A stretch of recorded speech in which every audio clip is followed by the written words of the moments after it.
আসসালামু আলাইকুম রহমতুল্লাহি আবরকাতুহ। আলহামদুলিল্লাহ, গত 2 দিন আগে আমরা আমাদের ঘাসের জমিতে পানি দিয়েছিলাম। ওই সময় আমাদের কাছে বেশি সার না থাকায় পুরো ভুঁই দিতে পারি নাই।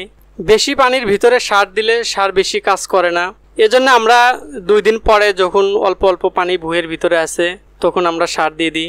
আশেপাশের উঁচু জমি থেকে আমাদের জমিতে পানি চলে আসে, এজন্য আমরা ওই দিন বেশি সার দিই নাই, আর আমাদের কাছে অত বেশি সার ছিল না। তো আজকে আমরা আমাদের জমিতে সার দিয়ে দেব। আমরা এক পাশ সার দেব আর অন্য পাশ একদিন পরে দেব। আমরা 3 কেজি সার এই জমিতে দিয়ে দেব। তো আমরা এই পাশের পশ্চিম সাইডে ভুঁই নিড়ানোর সুযোগ পাই নাই, তো আমরা পূর্ব সাইডে অনেকটাই নিড়াইছি, কিন্তু পশ্চিম সাইডে আমাদের নিড়ানো হয় নাই, আর পানি চলে আসার কারণে আরও নিড়ানো হচ্ছে না। আর ঘাসের জমিতে সঠিক সার দেওয়ার নিয়ম হচ্ছে সন্ধ্যার সময়।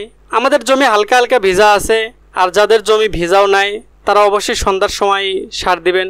যেহেতু রাতে কুয়াশা পড়ে, আর আপনি যদি সন্ধ্যার সময় সার দেন সেক্ষেত্রে কুয়াশায় সারগুলো গলে প্রত্যেকটা ঘাসের গোড়ায় চলে যাবে।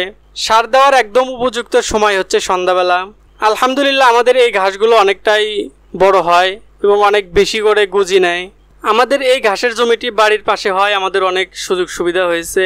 যখন খুশি সার দেওয়া যায়, আবার যখন খুশি এখান থেকে ঘাস কেটে নিয়ে যাওয়া যায়। কিন্তু আমাদের বিলের পাড়ে যে জমিটি আছে সেখানে সব সময় যাওয়া যায় না, যেহেতু এই কয়েক মাস হলো আমাদের চড়ার ভিতরে পানি, প্রচুর পানি, আর পানিতে প্রচণ্ড পরিমাণের চুলকানি, এজন্য খুব বেশি নামা হয় না।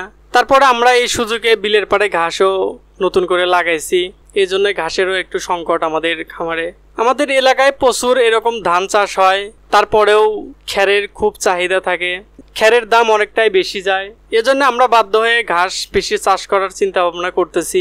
ঘাস যখন এরকম বড় হবে তারপরে সার দিলে অল্প দিনের মধ্যে ঘাস অনেকটাই বড় হয়ে যায়, কাটার উপযোগী হয়ে যায়। তো আমরা সার দেওয়ার 10 দিনের মধ্যে আমাদের ঘাসটা অনেকটাই বড় হয়ে যাবে ইনশাল্লাহ। আপনাদের দেখানোর চেষ্টা করব। খ্যারের প্রচুর দাম থাকায় ঘাসের জমিতে পর্যাপ্ত পরিমাণে যত্ন নিতে হবে। আলহামদুলিল্লাহ, আমাদের এই ঘাসগুলো অনেকটাই বড় হয়, প্রচুর বড় হয় আমাদের এই ঘাসগুলো। যাই হোক, সবাই আমাদের জন্য দোয়া করবেন, আমাদের খামারের জন্য সবাই দোয়া করবেন। আল্লাহ তাআলা যেন আমাদের খামারের মধ্যে বরকত দান করেন। হাসবুনাল্লাহু ওয়া নি'মাল ওয়াকিল। বান্দার জন্য আল্লাহ তাআলাই যথেষ্ট। আসসালামু আলাইকুম ওয়া রাহমাতুল্লাহি ওয়া বারাকাতুহু।